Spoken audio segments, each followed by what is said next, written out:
Good morning. I think we have technology going on all streets here. We have folks on Zoom. If you did not catch, there was a Zoom link this morning. I know some of you do not use Facebook, so we're trying to have a little bit of both.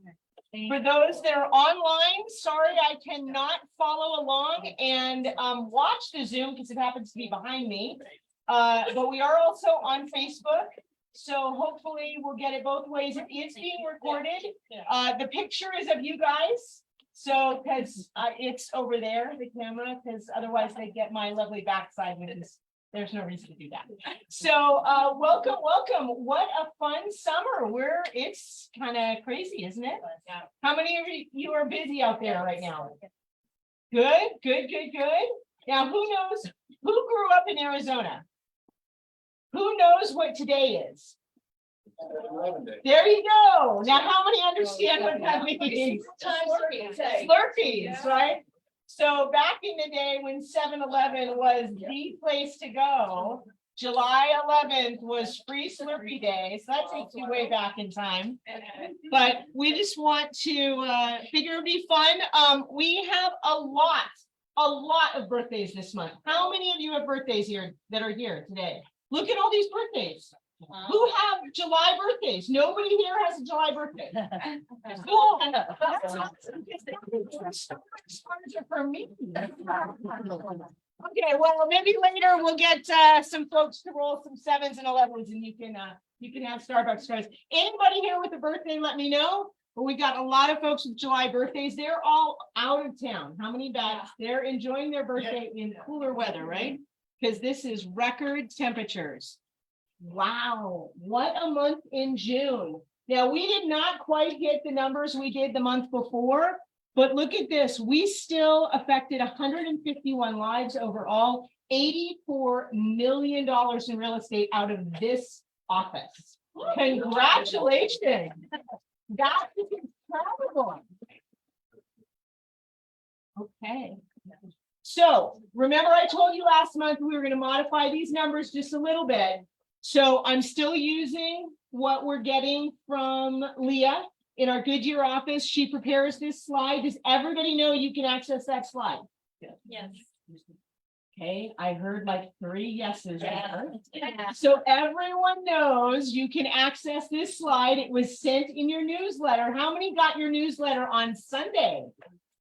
For those that did not know, I send ours out on Sunday. Part of the reason is I get to see everybody else's on Friday and get to copy and paste. Because I'm still trying to figure out what all to put in those. That's why this is a really long newsletter, to try and get you that information. But I'm continuing. Mandy always sent them on Sundays. We have a very high open rate on Sundays. When we sent them on Fridays, she found people would miss them because they were out with their clients, etc. So we're going to stick with the Sundays. I will try on either Sunday or Monday morning to get that onto our Facebook group as well. That's our private Facebook group, so check that out. But let's go ahead. So this information here is all of the MLS. Now, if you guys remember last time, all of the MLS could include Prescott. It could include Tucson. It could include Flagstaff, right? So these numbers, I am repeating over here, but if you'll notice, I did a Maricopa County and I didn't put what we adjusted by because I'm not taking them from this screen. Okay, I'm having to do that off my own calculations, and I didn't do my calculations and save them from last month. So we will have them for the next month where we're adjusting. Okay, but for now, you can see, what are we seeing? Lots and lots of downs, right? But in some cases near our office, really single family homes, it's not down that much. We're not talking hundreds and hundreds of homes in our neck of the woods, right? And remember, 10 miles, 10 miles is not a mile of this, and 10 miles takes us all the way to I-17. Let's be real. This is the core of North Phoenix, North Scottsdale, right? So again, we're not down that much, but inventory overall is down. Did you see the canceled and go up? Canceled listings, I did not look at that, Okay. but that is very probable, right? And does anybody know why some of those canceled listings went up? Any guesses? Well, it's summer, so people are off for the summer, or they've been sitting on the market, right? And they know a lot of the buyers are on vacation as well. I think it depends on price points. So is Voss here? I think He's in his office. he's in his office. Okay. So they held a couple of open houses last weekend. They held one in the $700,000 price range and one in the $300,000 price range. Any guesses which one had more traffic? 300. Absolutely. Almost double the traffic in the $350,000 home versus the 600,000. Because you know what? If you're buying that price point, you are probably on vacation. Hottest time of the year, you're out of town, right? I mean, we see it all the time, right? So, oops, I think I missed the screen. Did I go back? Uh-oh. Please tell me the screen. Yes. Ah, don't do that. What happened? Can we do up? No. Not doing either. Ah. Where did my screen controls go? Can you drag the bar up higher? That might be-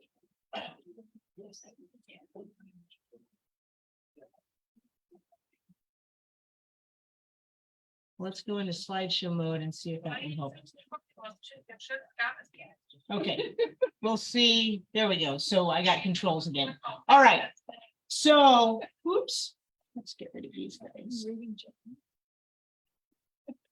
All right, so again, here I did a little bit of an adjustment here. These are the same from the last time. So some of these numbers are going to be all of Arizona, right? All of the MLS. And then the new ones, I am going to just Maricopa County. So in the next couple, we'll see that full transition so we can just see the movement. But if you notice, sales prices increase, okay? Not by much.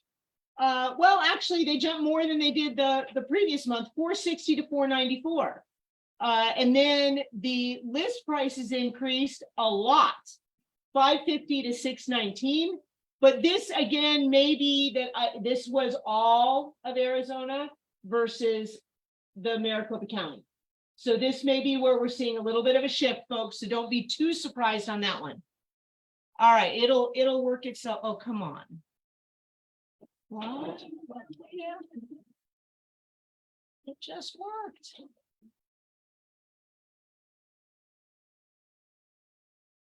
No, you don't. Click it. That's bizarre.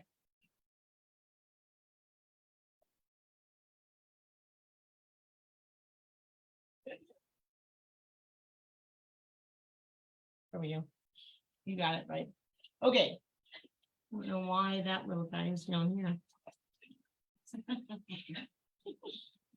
We'll get through this technology one way or another. Okay. So within a 10-mile radius, of course, now we can't see that either. Anybody know how to get rid of that totally? Well, it's fine. It just says 10-mile radius. So this is saying the prices increased to, oh, I did not change the top. Don't read the top. They actually decreased. And I think this is a shift for that. Well, we would have been Maricopa County, so I'm not sure why that big change. That it's huge. What's weird is we almost mirror where we were a month ago. We went up and then back down. So I don't know if this search may not have been as accurate as this one. I don't know. These two should be the same search. That should be Mandy's number. So it's possible this was a little off. So we will see. Let's do that. Oh, come on. How many of you know what this screen is? Don't say anything, but just raise your hand. Does anybody know what this screen is? A couple of people in the back. Craig's not here. All right, few people. You all should know what this screen is. Can I have somebody tell me what this screen is? AAR, that's right, Arizona Association of Realtors. So how many of you, if you don't know what this screen was, How many of you are receiving this on a monthly basis? Okay, so you should have seen what that voice was down on the bottom of that screen. But so AAR sends out something every month. For those that don't know, AAR is Arizona Association of Realtors. They send out their Arizona Voice. It's a newsletter, just same thing like my newsletter, a stream of information. And we always get a little risk management element there. And this is really important because they do provide a lot of key information. And let's see, I think we've got a guest here that used to be, well, we're not ready for you yet, don't worry, but I thought I saw her poke in here. We're gonna cover a few things. So I noticed in their newsletter, they have 2 events coming up in August.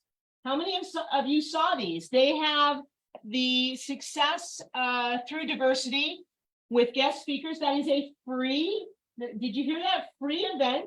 In August. And then there is, I don't know what's going on with this one, but Embrace Your Warrior Within Women. It's August 25th. It's a networking event through We Serve in the East Valley. So check those out and see what's going on with those. But one of the other things that AAR always sends us is, oops, I'm just going to go back. Oh, okay, I'm going to cheat here. So you're going to get the first one. How many of you know how many new forms came out in July? How many came out? 2. How many came out? 3. 4. See, you have that one right. Starbucks card to leave. There you go. 4 forms. Most of us thought it was only 2. I will tell you, I agree. I thought it had 2, right? So the first one is the additional clause addendum. These are some of the changes, right? This is the big section they updated. The wholesale status disclosure form, right? I'm going to be talking about this at the mastermind, so you can come to that. We're not going to go over it today. The other form was the buyer contingency addendum. And these are some of the changes that were made. The most interesting change, and I love it. How many of you have ever used a buyer contingency form? Okay. So how many of you always thought it was weird that the first section was the section that said you were under a contract, you were, No, you needed to, yeah, right? So now they have shifted it, they flipped it. And the first section is contingent upon closing. And then the next one is contingent upon an offer being accepted. So you start right off, if you got that other contract, which then once you've got that detailed, you jump to the bottom, you bypass the other section. So this is what the new one looks like. Nice little short and sweet if you are already under contract, right? So this top section, contingent upon closing, you're already under contract. The next section says contingent upon accepted offer. One of the key things is that they are giving 3 days to address should something happen at the end. There is a 3-day period. For those that were not aware, it used to cancel immediately. Like there was no recourse. If you did not perform, the whole contract was null and void. This is giving a period of time to resolve that issue. So that's very important for all of us working on those. The other 2 documents that all of us seem to have missed was a change on something called the multiple offer counteroffer and the multiple counteroffer. Those are 2 different forms. How many of you have ever used, I'm going to flip this, how many of you ever used a multiple counteroffer? The one up top, you can't see it. Yeah. A multiple counteroffer. So you are a listing agent sending back to multiple people to counter them. How many of you know that you can put different terms in each of those counteroffers? Yeah. Does anybody think you have to put the same thing? No. Okay, that's good. Because it's very important, you can go to each separate buyer and go back to one and say, this is what we want you to do, right? Now, this next one is the multiple offer counteroffer, which means you are you are representing the buyer and you are making multiple offers on different properties. If you've ever had that client that says, well, I want to offer on this one, but I also want to offer on this one. Yeah. Did you know that that actually is legal? Yeah. But they have to include that form. Now, how many of them want to include that form? Why would you want to? Because you have to. Legally, you have to tell, unless your buyer can purchase multiple properties, i.e. they have very big pockets, right? So what do some buyers do? You're my buyer's agent. You're going to write this offer. Guess what? You're my buyer's agent. You're going to write an offer over here, and I'm going to talk to a different lender. Then you two don't know that I wrote multiple offers. How you get a buyer broker agreement. That's right. That is correct. Correct. Right? But this form has been addressed, and what it is really dealing with the end of it, because a lot of agents and a lot of buyers and sellers don't understand who has the final say. Who gets to determine what the end of the document is, because they think if they sign what was sent to them on the counteroffer, then they're good to go. They don't need to worry about anything else. And that is not true at all, right? Because it all depends on who wrote the initial one. They get the final say, and that would be this bottom thing. To create the binding agreement, this party is required to sign. Okay? So that's very important because it doesn't automatically go under contract when the original signature up there is done. Okay, we have a special guest that really needs no introduction, except that she's in a new role. So we are going to welcome Nikki Salgett. Come on up, Nikki. Thank you for joining us. So for those that don't know, Nikki used to be our AAR legal counsel. Yes. And she has now branched off on her own, and she's in private practice, which is a huge help to all of us. She's already assisted some of our agents here and their clients, but she's going to give us a little bit of when should you as a realtor be telling your clients, you know what, you need to call an attorney. Yeah, so thank you, Melissa. Melissa and I have known each other for a long time. Yeah, we right? figured that out. Yeah. Since you got your license. I Yeah, think. yep, since I became a lawyer. And so my heart always is going to be with the association, because as you spoke, I was like, no, I'm going to talk about all the forms too, because I served on every single one of those committees, right? I served, and so I could give you even a little bit more background if you're interested in the forms with regard to how those things, Robert. Look, my hair's looking good, right? Cut my hair. Because I used to be down to here and I had him chop it all off. It was a whole new me. And so I recently left the association. You guys have really driven me to decide, you know what, I want to try my hand at growing my own business too and doing something different. And so we know, right, as practitioners, that when you're out there and you're in the field, you guys know that, guess what? There are times when, while you know the answer, what do we always tell you? What have we always told you? All practitioners were like, push the liability off. So now I'm asking you, push the liability off to me, right? That's kind of a scary saying in and of itself, right? But you don't want that liability to go with you in that transaction. Yes, you guys know more than the average person.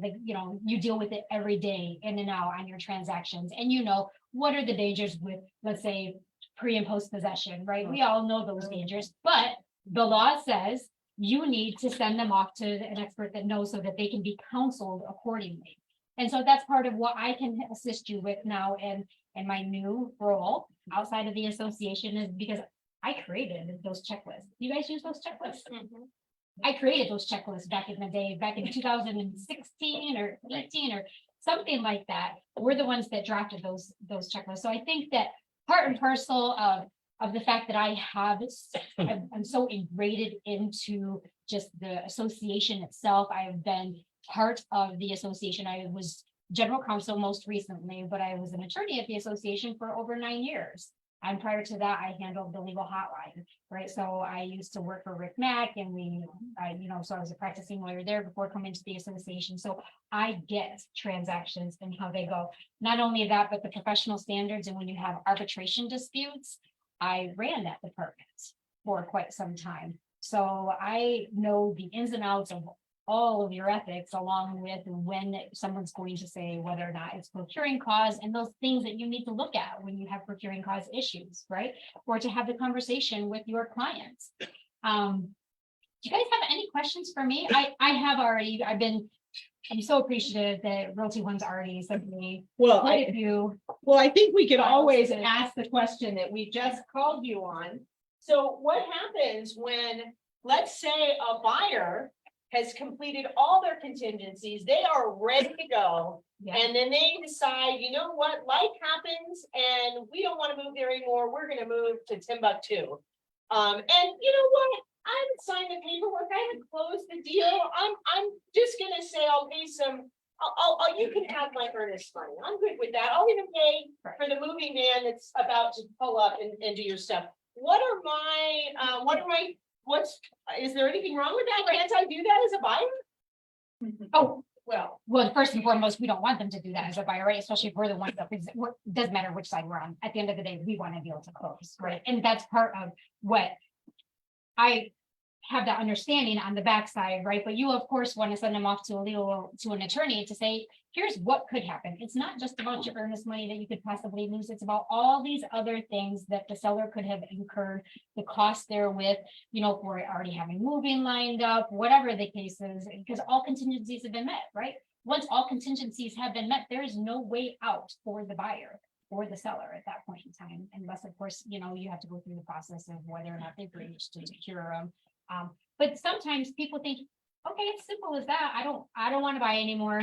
And so I'm just going to walk away, but they don't realize all the legal ramifications. And sometimes I think that, even when I used to answer the hotline, sometimes the conversation, even from an attorney, is just like, hey, let's consider all these things. You're not looking at the bigger picture. You're just looking at this small little slice of the pie and how you just aren't comfortable. But there's a lot of costs associated with it. There's breach of contract. There could be, lawsuit that forms thereafter, and they don't know these things. And regular people don't think about that, consequences to their actions. They're only thinking about at that moment, I might be having cold feet. And so sometimes just talking that sense into them and having that understanding of the consequences is going to make all the difference in the world. And those are quick conversations for the most part. And so, and because I know a lot of them right now, especially when you're mid-transaction, right? You need somebody that's going to be able to pick up the phone quickly and be able to have that discussion. So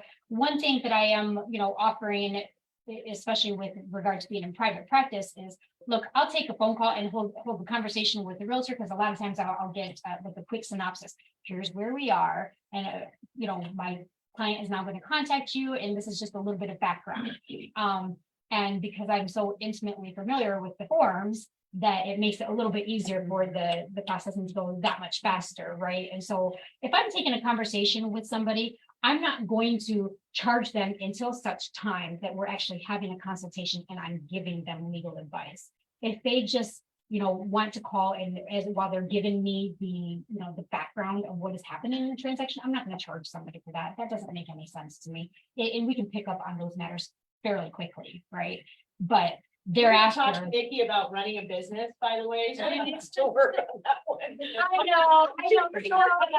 But it's like, you should talk for legal advice. Here's the question that our realtors need to know. So I know that this client can be held for, for these different issues, Right. After the fact, right? But should I ever be the one telling the client that?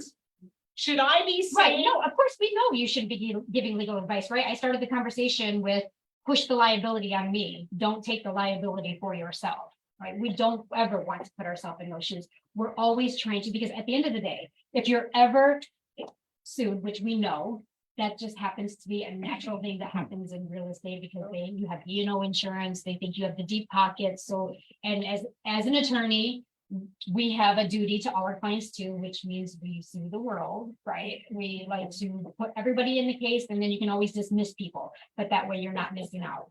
I know, right? I don't like to be the bad guy. I don't want to be the bad guy in the scenario, but sometimes you are. And so really, you want to make sure, like, as an attorney in law school, we're always learned, taught to point to the empty chair. So you want to point to the person, you want to take the liability off of you and push it onto somebody else. And that's exactly what your role is, as an agent, is to don't give that advice. Don't tell them anything that if you're thinking to yourself, or if you're having a conversation with a friend, should I tell them this? You know the answer deep down. You know that you shouldn't be giving this advice, even though you know it, right? And you know that you're 100% right. Don't give the advice. So in your scenario, I actually literally had that happen a few years ago Mhm. to a listing of mine. The loan docs arrived at title and the buyer refused to sign. Mhm. It was not fun. Yeah. So I was told, and I understood, that the seller could keep the earnest money or she could pursue legal action, not both. Mhm. Is that correct? Yes. Okay. Yeah. So since that day, I will never advise my seller to accept a low earnest money Right. that somebody might walk away from. Well, the And contract it's being specifically super says- painful. There's one instance where you have to accept the earnest money, right? What's In that? the contract. I don't have the contract in Oh, front of me, okay. so I don't Yeah. want to misquote it. But let's go back to how many years does your seller have to file that lawsuit? Well, she's now 50. so. But It's breach of contract in Arizona is 6 years. 6 6 years, folks. Now- So if you represent that person on the other end thinking, oh, I'll just let them have the earnest money, they need to be talking to an attorney, because do they really want to sit around for 6 years? Because if the other client doesn't take that earnest money and all of a sudden there's the knock on the door, 3 years later, here's a $50,000 lawsuit because the home didn't get resold or didn't sell for a year and they lost $30,000 or $40,000 on that, and they lost on the other end, and they lost this. All those things can be in that lawsuit. And maybe if they even wouldn't win, let's say, we all learn things in classes or just in a conversation with somebody, they're like, oh, you mean I could have sued on that? And this is a litigious society, let's be honest. They want to sue for everything, which is ridiculous. Quite frankly, I believe that having, first and foremost, you should always have a conversation with the other side and try to talk things through before you get to that point. I don't think, and I don't take kindly to necessarily seeing right off the bat that somebody's either going to file a lawsuit, not have the conversation, right? And just go gung ho and say, we're going to just go after this because that's what I was told to do because somebody told me, or they misinterpreted the law and they think that they can go after more than what is necessary. I mean, I just had a recent case like that. It was a landlord tenant, but they said, I just filed suits. And unfortunately, she was a realtor that was the tenant filing suit. And I was like, but you're not understanding the law. That's not what the law says. The law says this, right? And so it's easy to misinterpret the law, right? Anytime we think we can search the internet for anything that's going to support our position, right? And we're going to find somebody out there that will support our position too. And so, I mean, I like to think that at least, with me, that I've been, on your side for over a decade, for as long as I've been in this industry and understand how it works and how transactions go. And so. I have a quick question, just to elaborate a little. And not a buyer that does not want to close, but let's say if you have a transaction where a buyer, after loan approval, decides to waive all contingencies in the contract and agrees to have the earnest money non-refundable, not released to the seller, but it's now non-refundable, except in the event of the seller's breach of contract. And let's say after they are approved and before they close, the buyer loses their job. Okay, what, of course, the earnest money is already non-refundable. What other exposure would the buyer have if they've waived the loan contingencies and now they can't get the loan, although they were approved, but they lost their job? a week before closing. What exposure do you think the buyer would have? Well, so first and foremost, you can't, just because you make your earnest money hard doesn't mean it's always going to work, right? It depends on what type of loan you have. So that's issue number one. Issue number one is, okay, there are certain loans, right, that they're never going to allow that to happen, but that's appraisal based though. So as long as it appraises, you're fine.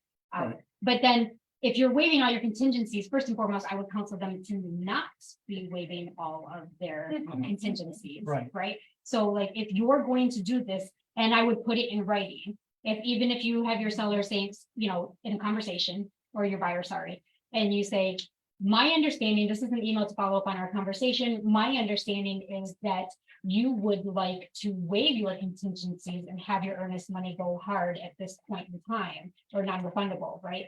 At this point in time in the transaction. You should seek legal counsel, but have it all in writing so they can't come back on you and say, they told me I should do it, right? Because we know lawsuits are probably coming down from the COVID era when everybody was waiving everything and giving their firstborn child to have, right? Like they were doing everything. We know that now there's going to be all of these problems with the house, but that's what, I would urge you to say, don't do it because I would counsel my client, don't do it, seek out legal counsel, and the attorney is going to be the one to explain all of these things, because there's a million things that could happen that they're probably not thinking of. We all think, you have job security, but you never know what change of tide, right? Like, who knew that we were gonna have a pandemic? I didn't know we were gonna have a pandemic, and that changes the world, anything can happen. But then that way you don't have to worry about that, being on your shoulders, or at least advise them to seek out counsel. Whether or not they choose to, at that point in time, they're hands off. You've already told them, I've already advised you to seek counsel, because there could be legal ramifications that could fall off from it. But in this case, are they pretty much out of luck because they waived everything? Say, You better hope that somebody is like, oh, wow, you know what? We'll go ahead and let you out. Like, if you Right. have that but conversation. technically. Yeah, technically, and that So, they're gonna have to figure, if they don't get a loan, they better find a way, otherwise they're gonna be in breach of contract. It depends on, so if they're not gonna fund it, then thereafter, they're gonna have to deal with the seller going, I'm going to sue you for breach of contract after, of course, you've cured and then you can't satisfy the cure. How much effort a seller is going to put into that, who has, all the money in the world to just go pursue something when someone's lost a job, maybe people still have a heart, I don't know.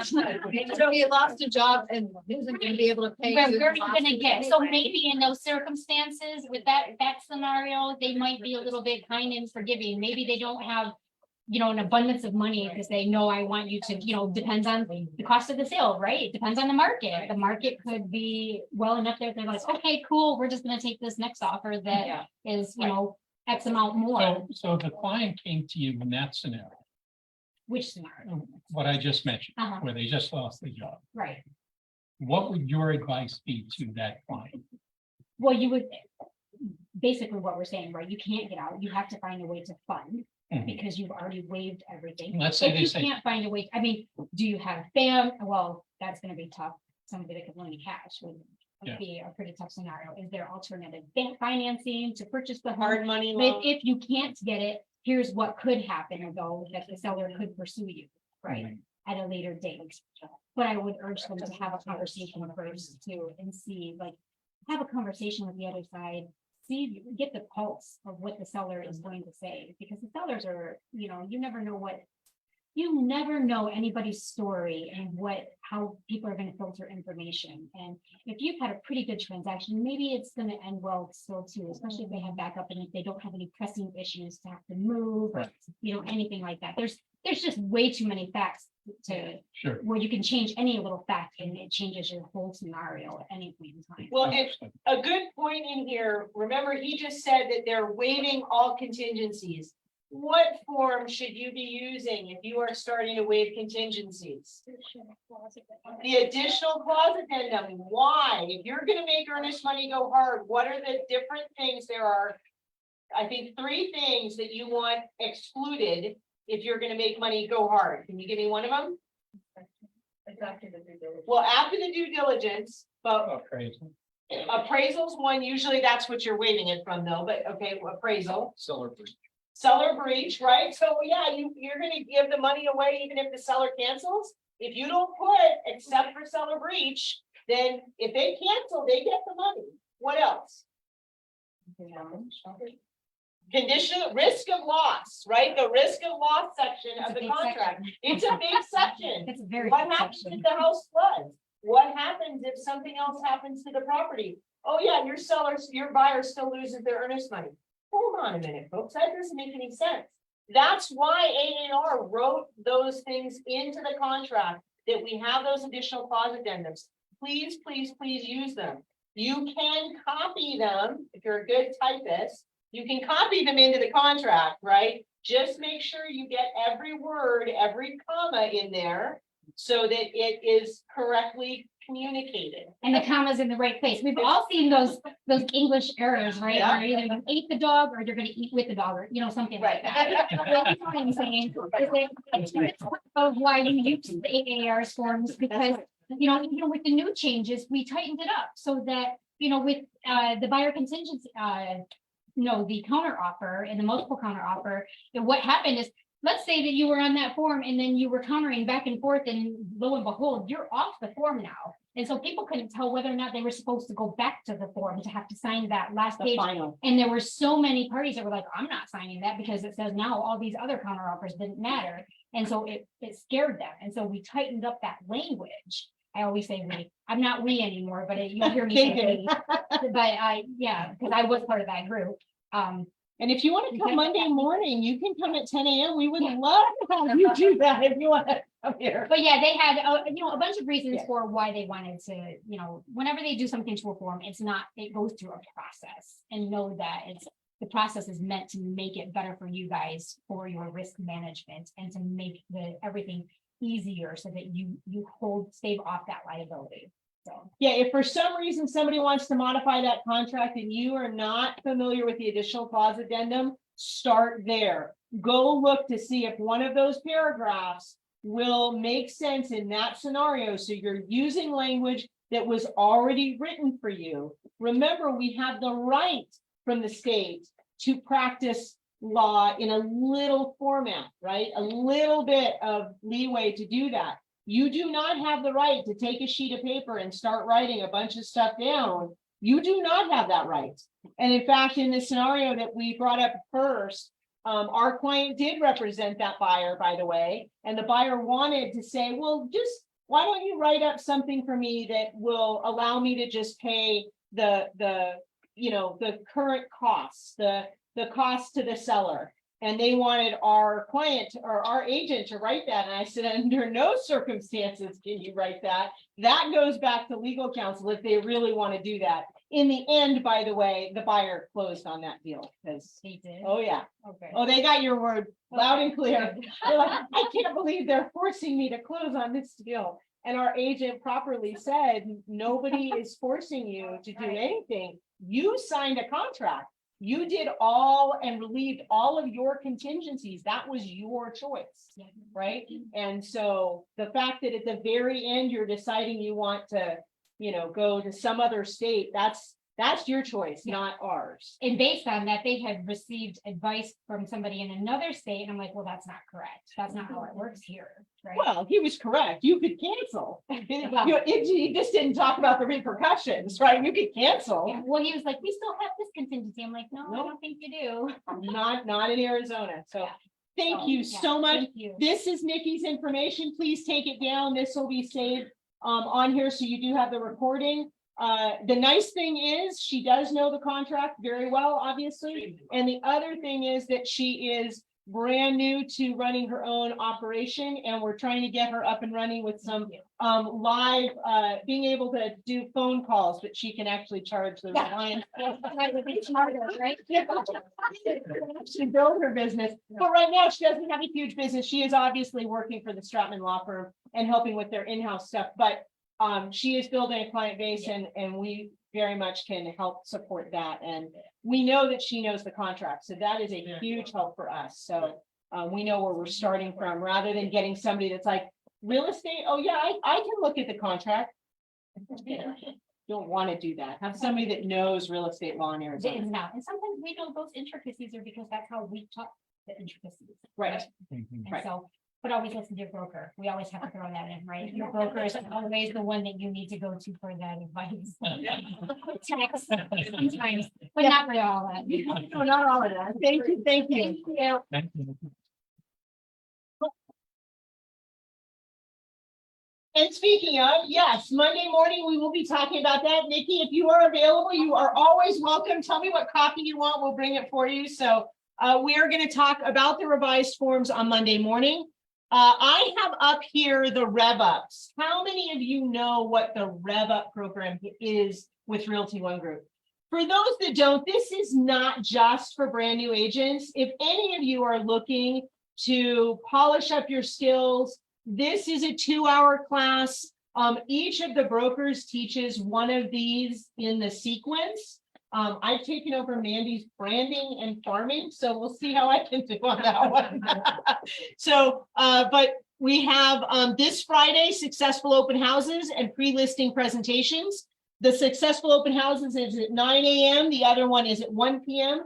Those links for those are on the calendars. They're on my email blast. They should be. If they're not, let me know. And then, but these continue. There are 12 Rev Up classes. So if you miss one, just look for the number. You can pick it up the next 6 or 7 weeks, whatever it is. It's every 6 weeks we go through these. Okay. And again, if you're struggling in something and thinking, well, you know what, I haven't done open houses in a long time. Maybe I should get back into the game. This is an opportunity for you to listen to somebody that's been doing them, that can help explain some ins and outs of getting out there and doing a great open house. Okay. I will tell you that Boz here and his Unity team back here, those guys are over there. They had 18 people go through their open house on Saturday, but they do a whole series of things, from calling the neighborhood, sending out flyers, or actual mail. They send out letters to the area surrounding it, and then they go knock on doors. So they have a whole process, but they have a whole team to do it. Right? If you're an individual, that's a little harder for you to do, but you could do some of that, right? And you could do some of that follow-up. But what do you think? You got about 4 or 5 of those that you'll be following up as buyers? Yeah, correct. So that's pretty good for a Saturday, right? Everybody's saying, I want clients. That I know it's hot out there, but if you've got the right house and you're working the area, you can get people through there and get some new clients. We've got the other Rev Ups you'll see here. Monday, the other July, we have 2 more Mondays in July, kind of crazy. I want to hear from you what you would like on those Monday masterminds.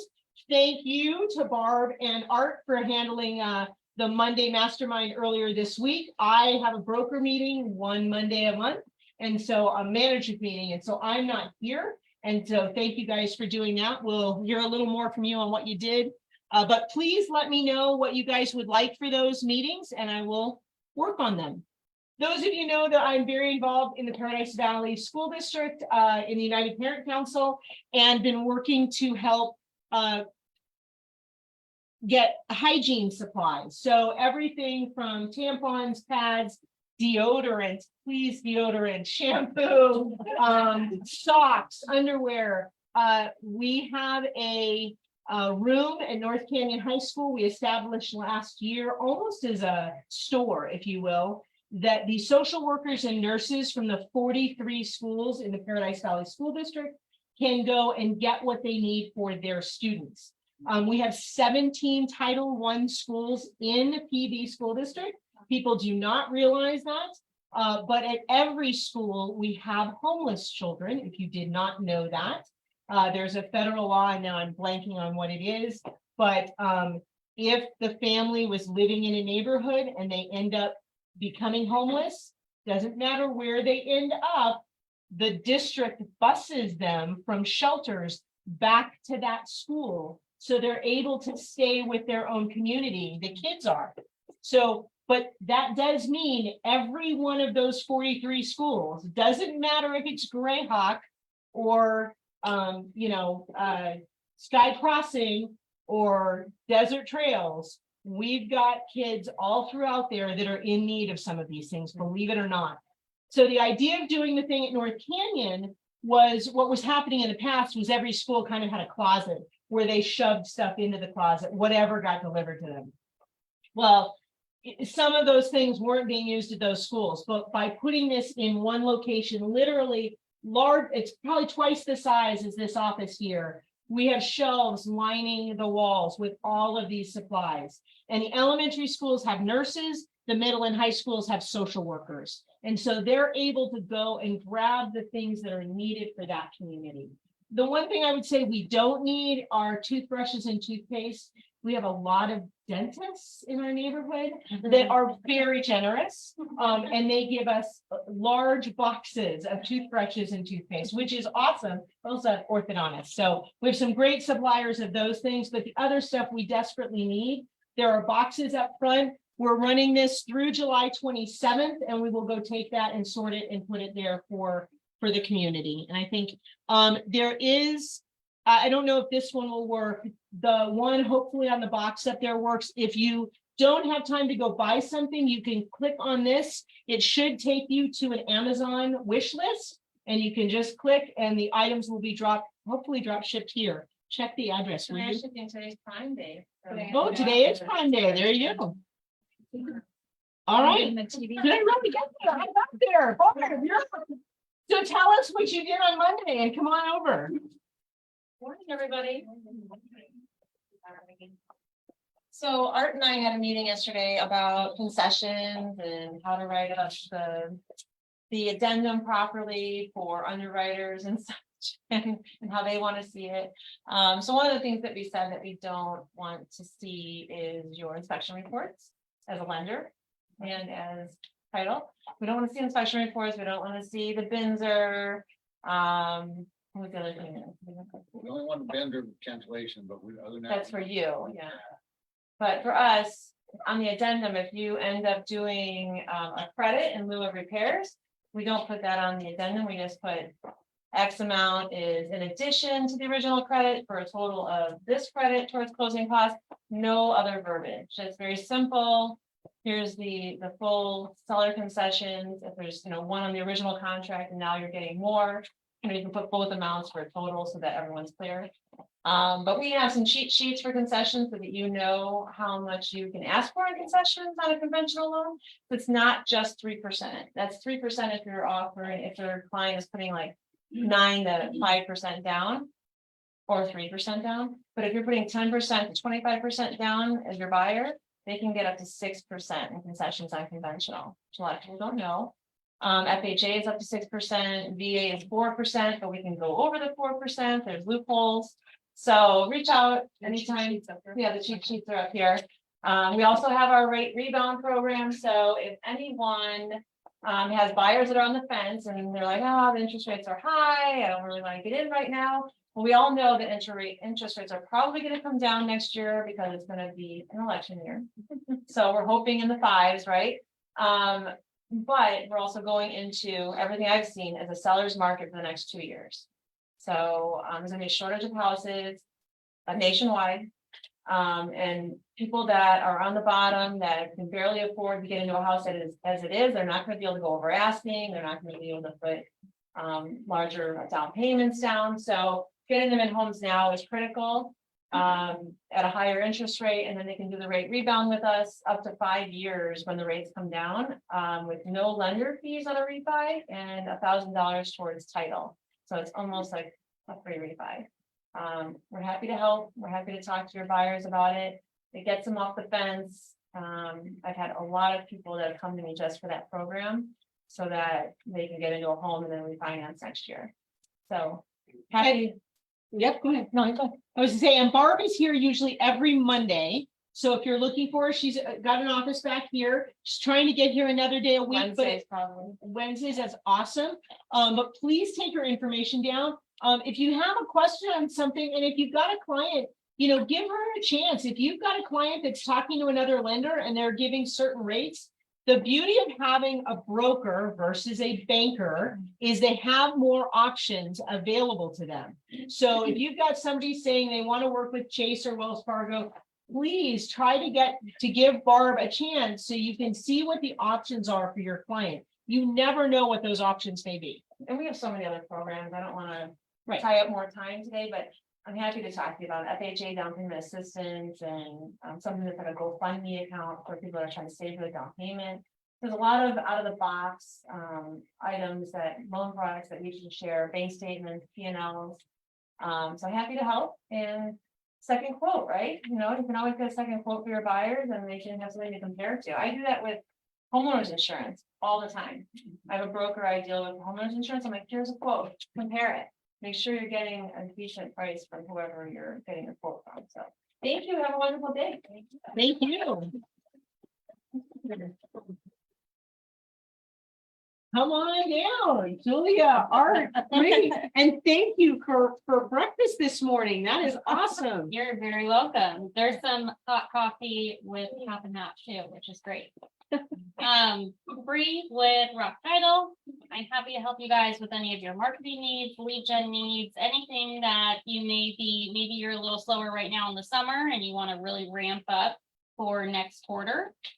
Let me know. I'm happy to put some plans in place with you guys and do a quarterly business plan, and we can jumpstart your pipeline for next quarter or even this quarter.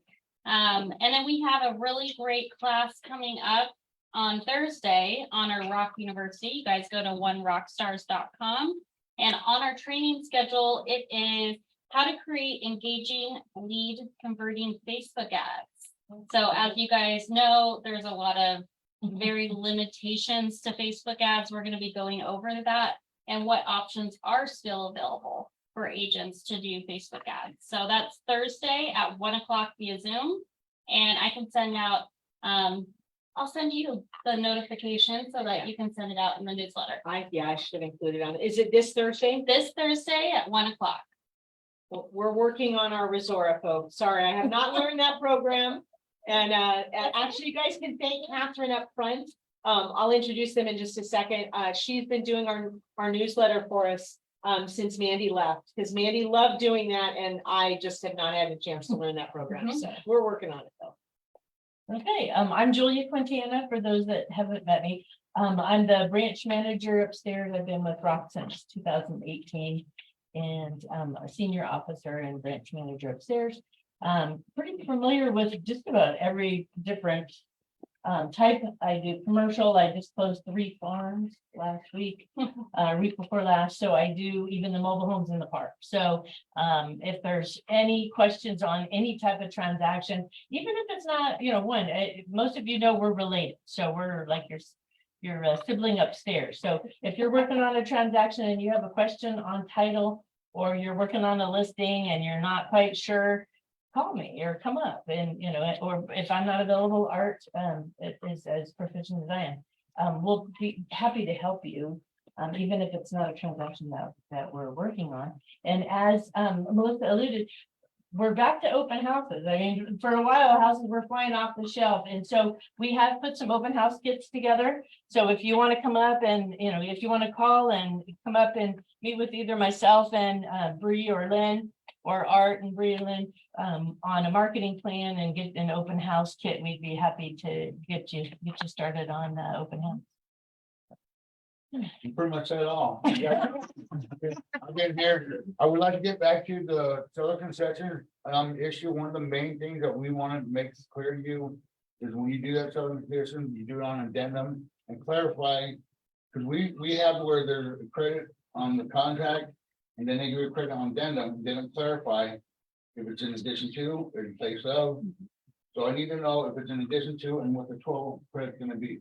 Is it 3%? Is it 7,500 or 2,500 for a total of 10,000? I need to know what the total credit's gonna be, so we don't have any. We've had where it was 3%, and then they said, well, we're getting 2,500. I'm like, well, in addition to the 3, well, they had to write another addendum now to tell us that, because if not, we would go by 2,500.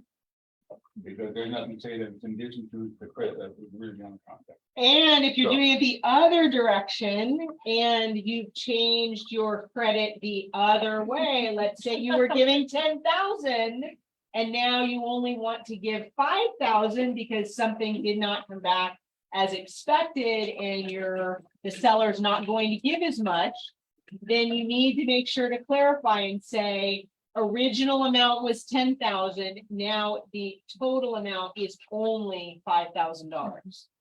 To reduce the commission, not concession, no, sorry. Yeah.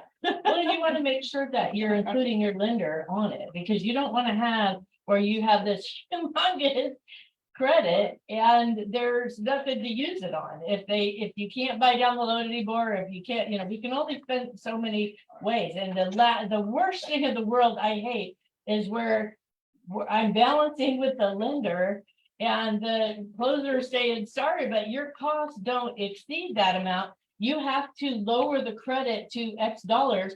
And then the buyer is like, well, wait a minute, I didn't get all these repairs and now I don't get the money or the credit. They don't get the money in their pocket. And it's, they are really peeved when we're having to tell them at the closing table, I'm sorry, but they made me lower your seller's credit to half of what you had. By the And way, so- we don't need money. Yeah, we do. Yeah, we try and use it as much as we can, but yeah. So that's where, I'll reach out to the lender. Hey, can we prepay the HOA for a year? Can we beef up, add some options to the home warranty, buy down the rate, We bought down the HOA till February on one last week. So it was like Yeah. a $240 HOA. yeah. Wow. I don't remember. Yeah. There's one thing that Art always forgets to tell everyone is. Bilingual. And the receptionist upstairs is also bilingual. Yes. So if you have clients that speak Spanish, that is an option for you, so. Right. And of course, I'm always here, just like Julie, I'm here to help any way I can. I've been doing this for a long, long time, just like Julie has, and I've done not quite the extent she had, but pretty close to it, and if I need to, I can always go talk to her, so. Yeah. Awesome. Here Thank to you, help. guys. Thank you. And today we have Kim with Old Republic Home Warranty. Thank you. So I always try to bring you real world examples of things so that you can kind of put them into your daily life. I had a phone call from an agent who was really upset, and this was a personal warranty for him. His oven failed, and the brain or the motherboard, whatever you want to call it, died, right? Okay. So it turns out that that's no longer made. It's an obsolete part. And I don't know if you've ever heard of obsolete parts clause in home warranties, but we've never talked about this. Old Republic does not have one.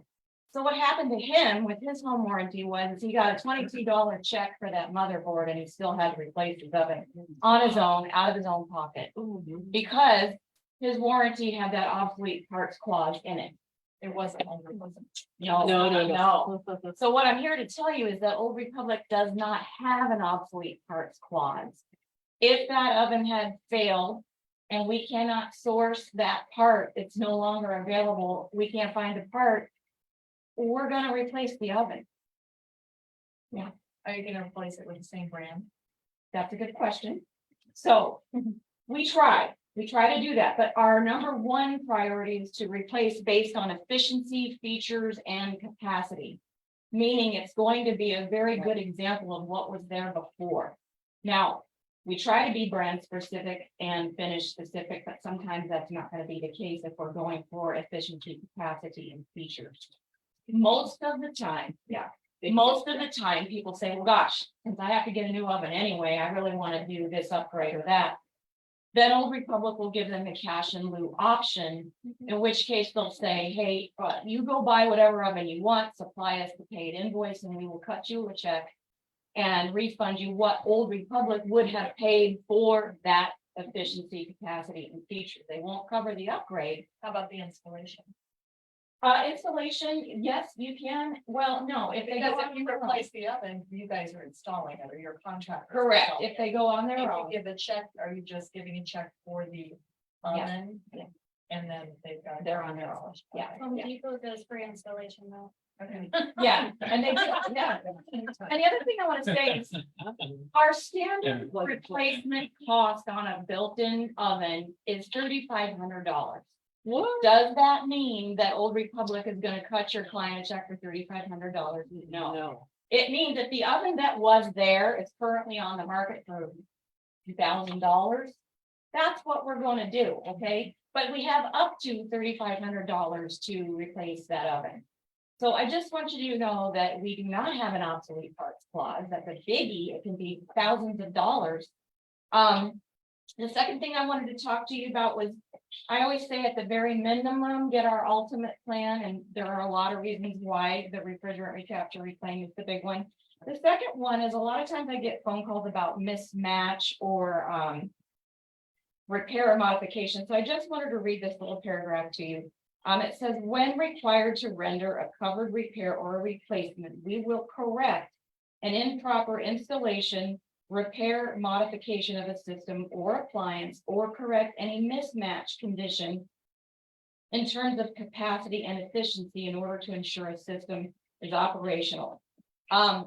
What that will not cover, for example, if we're talking about an HVAC system, I see this a lot where somebody is looking at a home that has an AC unit on it, it doesn't matter the age, but maybe they enclosed the patio or the garage and they're taxing that HVAC system to heat and cool that extra square footage that was never intended for the size of the unit that's on that house. So it's very possible if that HVAC unit fails and you call home warranty and that's denied because it was not a sufficient unit to cover the square footage that was there. So just be aware when you see things like that, that you're getting an HVAC inspection separate from and next to your regular home inspection, because you need to know those things. That's all negotiable stuff. So just want to bring those to you. Awesome. Thank you so much. All right, I have a different slide, but we're not going to that quite yet. Two things. One is how many came to the wine to the broker? All right, how many would like me to repeat that? Would you like to add games, board games to that? Card games? Anybody like games here? No, no. Yes. Sure. Okay, well, one, I like games. we can put some games on the table here. Twister. But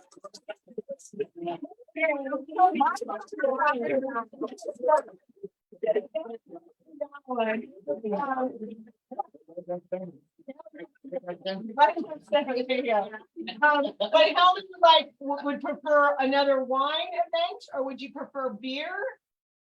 Oh, wine? Wine?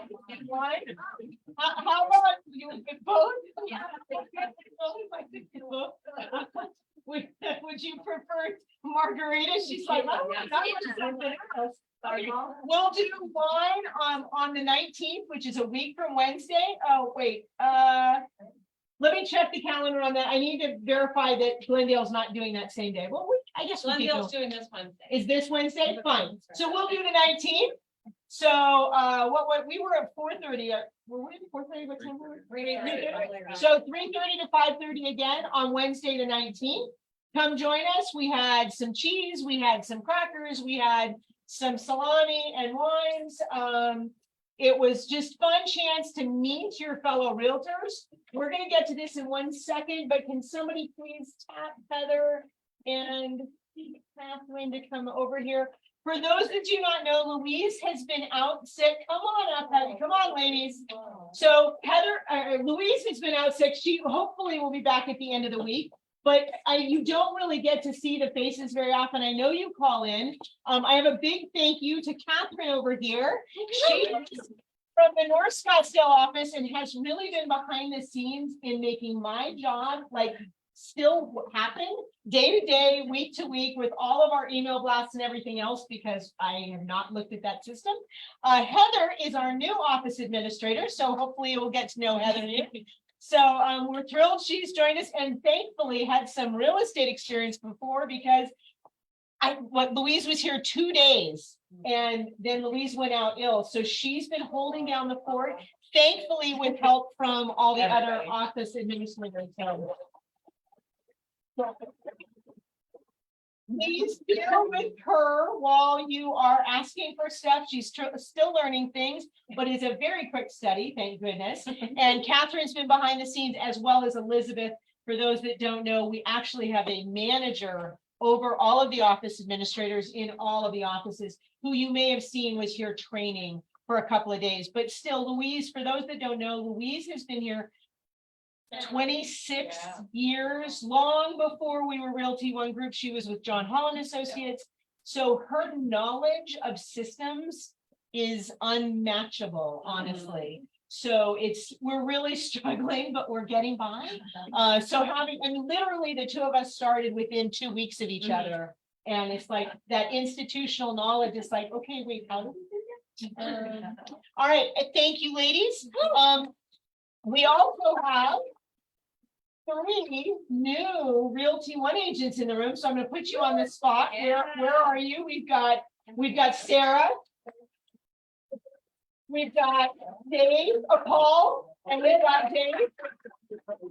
So Paul is returning. So and just so you know, look, I'm not Mandy out at all of these AAR we serve functions, and not yet in the classroom, although I'm working on that. It's kind of in the background right now because I need to work here a little more and help you guys out and learn the back systems. But I really need your help in helping get more agents to this office. If you know anyone looking, for those that did not see in the newsletter, they have offered refer 3, get a year free. That is worth $600 to you guys if you refer 3 agents. So please remember that. And again, I'm available if anybody has somebody that they just want to come in and ask us what's going on. Obviously, with the $50 a month shift, we know how that affects you. I wouldn't necessarily be calling the people at HomeSmart or what's the other? I said, My Home Group. They probably are not gonna move from where they are, but there are other folks you might know at Realty Execs or one of those other that might be very interested in coming here. No, she's like, no, they won't. You never know. You never HomeSmart. That's true. That's true. But we hadn't changed the rates. You can- but it's still worth it. You're awesome and we're all awesome and Realty One Group's awesome, so it's worth it. Well, and what we provide in the background truly is uncomparable. If you're looking for a low fee, you're not gonna move on. If you're looking for something else. Right. And one of the things, and I've said this before, I love about this office and loved it when, as I was, doing my own real estate business, was the camaraderie here. I mean, this to me is we could ask how we don't see this at our other offices as much as we see it here. And that's truly thanks to Mandy. I mean, thanks to her telling us that we all matter. Each one of you matters, and working with each other. Yes, I know we might be competing with each other. You might be competing, but you know what? When it comes down to it, we all are running our own businesses and we help each other. And as we do that, all of our businesses grow. I mean, that's how, when that slide came up, 151 lives last month. That's incredible, right? 151 people out of this office. We have just shy of 400 agents here, and we look forward to working with each other. One quick tidbit before this. Start saving your money. We are doing the summit again in Las Vegas. We don't have the dates, should have them by next month's meeting, but figure the beginning of February-ish. Some date in there right in the beginning part of February. It is again in Las Vegas, although I do not believe we are at the Aria. That's, I think, why we're waiting, is they still have to set the location. But if you've never been to the summit, I would highly recommend it. They do not announce the speakers, just so you know. The amazing thing is, though, you don't ever want to leave the room because you never know who's coming in next, like Shaquille O'Neal. Like some of the most amazing presenters have been there and will be coming back. So from Olympians to unbelievable motivational speakers, you just never know who is going to be the next person on that stage. The hip hop preacher was there the last 2 years. Yep. Oh, well, and Eric Thomas, for those that don't know, Dr. Thomas, you've seen some of his stuff in my newsletters. We are the exclusive real estate company for Dr. Eric Thomas's motivational speaking. He is normally a motivational speaker for NBA, NFL athletes. I mean, you're talking about people that truly need to hone their craft and know exactly where they're going. And he's now put that towards real estate for us. So if any of you are interested in that, they're offering some amazing deals. And I think it's a group of 4 that get to do it. So take a look at what is they're offering on that. Now, buyers, sellers, anybody have some needs and wants? I have buyer need. Okay, West side, if anybody works on the west side, I have a buyer who really wants to be in Westbrook Village. It's an age restricted community. It's a very nice community. She really wants 3 bedrooms. Other features, you know, could be variable, but there is just such low inventory in there. I'm getting ready to send out some info. I can door knock, but probably half of the community's up north. So anyway, but if anybody has anything coming up in Westbrook Village or you know of anything, Deborah Manson, please reach out to me. And then I just have a new buyer who's looking for a manufactured home with that monthly cost, you know, how you have to lease your space and that whole monthly cost at $650 or lower. Yeah, I know it's tough. We have a few came up, but still, I just thought I'd put it out there. I don't normally work in that, but and the purchase price like 120 or lower. But there are some nice things out there. So in case anybody has anything, it doesn't have to be in the valley. It could be in Star Valley or Wickenburg or South or something, but just yeah, let me know. So there's Apollo Village, there's Nancy Lynn is a realty Lynn agent out of the Glendale office. But I do a lot of manufactured homes. Okay. For her in Nancy Apollo, yeah, in Okay. Apollo Village. So Okay. you might take a look at that. It's in Peoria. And we're doing loans for lease land, manufactured homes. for those that did not hear that, Epic They is have to be doing lit. loans. They have to be There's specific requirements. No, Okay. it's those communities that have the lease land, there's, they have to be fixed to be real property, they are real personal property, so. I've never used to lease land before now. Right. Team Glassman has started conversations with a seller. We know that 85254 is a bit of a frenzy. So if you are looking for something 1949 square feet, 4 bedroom, 3 bath with 2 primaries, we're gonna list right around 800,000. The seller has put about $83,000 in upgrades to include new windows. Both bathroom, 2 of the bathrooms were done. They added a laundry, they did exterior paint, stucco, and some electric. It's not a full remodel, huh? That makes a lot. I will get back to you on that. Thank you. You're welcome.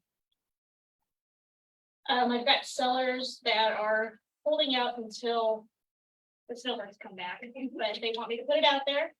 They have a townhouse in Greyhawk, Sorrel, little over 1,600 square feet, 2 bedroom, technically 3. They did do the den as a 3rd bedroom, but it's not a bedroom. But it has been updated and it's beautiful and it's on the end, it's interior and it's near the owner's gate. So odd question, do you already have your ER done?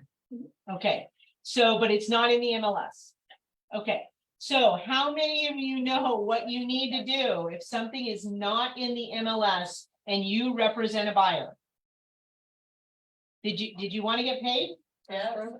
Yeah, so if you write a contract, are you gonna get paid? No, why are you not getting paid? It's awfully quiet in here. It's not in the MLS. The MLS creates your pay scale of what you're getting paid.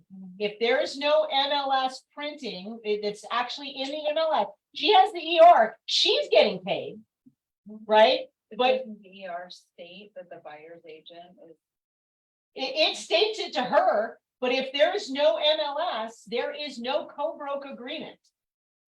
You have no agreement for a co-broke. So please, please, please, if you are going after something like this, you need to at least have the conversation with the agent because we are both with Realty One Group. So technically she could pay you because we're under Realty One Group. However, let's say you are with HomeSmart, and I happen to find out, which I'm not supposed to, by the way, right? Because that would be advertising. But let's say, Neighbors could be talking. right? Call their agent. Right, and I call you and say, we want to submit an offer, and all I do is send over a purchase contract. You have just given your fee away. There is nothing covering your commission. Okay, so at the very least, you need to do a buyer broker, a broker to broker commission agreement. Do we have one? No, we do not. So just write, Nikki, I'm looking at Nikki, right, write on a sheet of paper, broker to broker. They won't accept it as an association either. If you don't have something, they're not going to accept it. Right. So just an email back and forth. No, you would do, I call it a white sheet of paper that has the details of buyer, seller, property, but it's between broker to broker. You as agents have to get the other agent and other broker to agree that they are paying the commission. If there is an ER, again, like you said, there is an agreement for a co-broke fee, but without it being in the MLS, there is no co-broke. So if I'm gonna write an offer, would I get a copy of that ER? How do I know how much she's paying? What, could I just ask for whatever I want? You need to, I would start by asking, but you need to include before you write an offer, just like an unrepresented seller agreement, you go and handle that before you submit the offer. So just call her and say, what's the line item in the ER? Right up, then everybody signs. And if it's all Realty One Group, I'm the broker signing for both of you, that's fine, right? But if it's with another company, you're making sure you get broker, agent signature that the co-broke to be paid upon a successful closing on these premises is this amount. I have a question. So Nikki was said it wouldn't be, how much more? Okay, If- so I'm playing to the fifty? No, No. so if you don't have anything, so most of the time what we would see at the association, it would be something along the lines of, I'm an agent in the valley and I went up north and they, somehow I saw the fee or whatever the case is coming to MLS and now I submitted an offer, but I don't belong to that MLS. Now therefore they don't have to pay you just because it was an MLS, and you're not a member of that MLS. There's no co-broke that's being offered to you, right? So you always want to have that conversation, like Melissa said, and say, I'm just confirming that there's a co-broke on this, how much is that co-broke, et cetera, and get that all typed down, right? Before you. Not only in writing, but signed by the brokers. It has to be broker to broker. Commissions are broker to broker, okay? So you have to get both brokers' signatures on that. And that's a really great point, Nikki, is when you are outside of our MLS, that commission does not reflect to you at all because you're not in that MLS. So if you're going out of your area of comfort, your area of normal transactions, which you're not supposed to be doing, right? You're gonna find out that you didn't make a commission either on that one. So, all right, any other buyer seller needs wants? Yes. That lot size is 10,941. Okay. They're asking 735. There you go. Anybody forgets. And- Look over oh. the green. Not mine. No. Yeah. And we do have a Realty One exclusives, which is our entire state. It's not just, it's most of Maricopa County. But if you have something like that, you can put that out there. We are allowed to market within Realty One Group. That is why that is a private group. You cannot copy and paste those out of there, but it gives you that information up front, okay? Yes. Leif and I still have 3. We just listed them right before our last meeting. We still have 3 in Moon Valley, 1 on a preserve. So if you want to know anybody who wants a home on the preserve for 1.4, it's gorgeous, 5-bedroom. And then we have two other 5 bedrooms in Moon Valley in the 800 range, 845, 841. Getting a lot of activity, but no contract. Well, one crazy contract. But buyers, are you guys seeing the same thing? They are so picky. Yeah. They are so picky. These houses, 5-bedroom pools, 3 garages. Seriously, what are you saying? Well, we're also working, we've got a couple buyers at a very different price point, so they're taking whatever they can get. Okay, so price points are making a difference.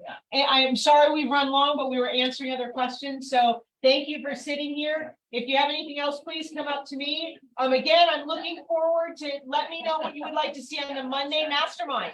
Just send me an email.